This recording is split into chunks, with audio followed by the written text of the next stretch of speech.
Good morning.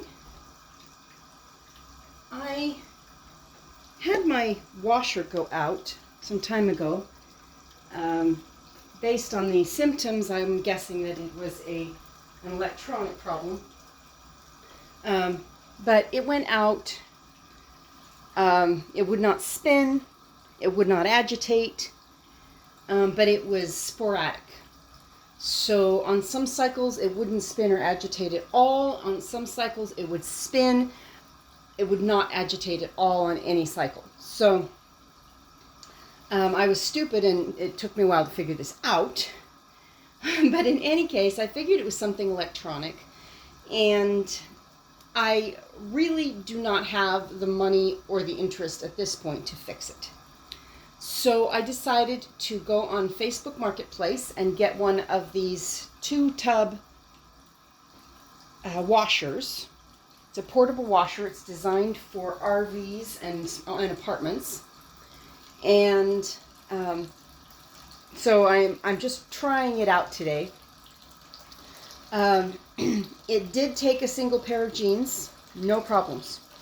Although it did take, considering how much I use my clothes, it took 2 washes to get that pair of jeans clean.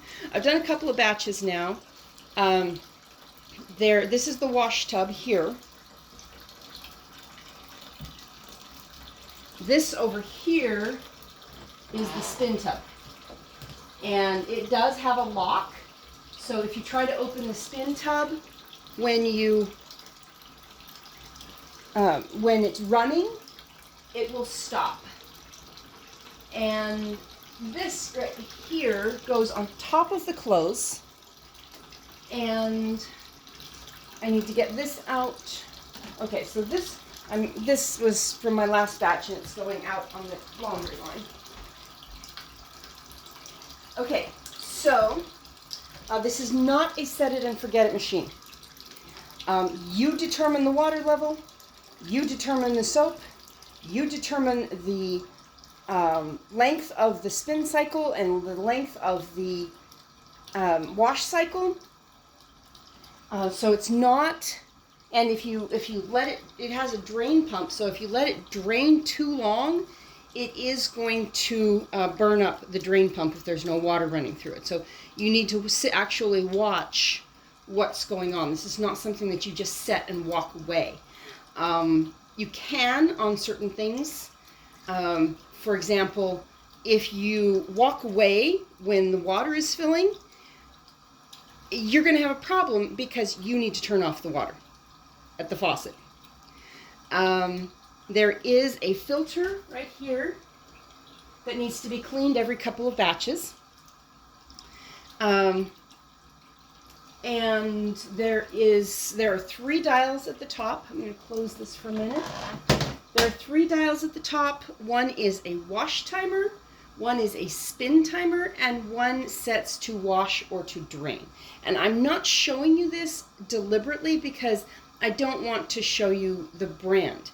There's a reason for that. I don't want you to assume that I am recognizing a particular brand. Many of them may work.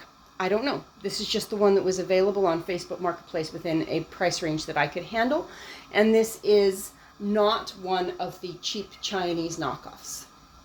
And it was actually quite funny because I was reading the instructions and they read like someone who speaks English, literally speaks English. It's so weird.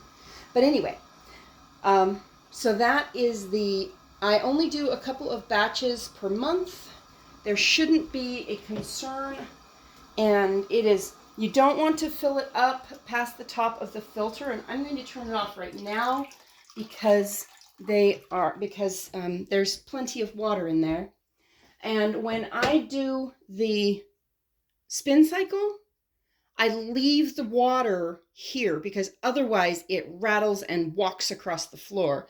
This is actually in a tub, but it makes a lot of noise and walks. The rattling from the spin cycle makes it walk across the surface. So I'm leaving the wash water in there when I do the spin cycle to make sure that I can, that it's, there's as little damage to the machine as possible.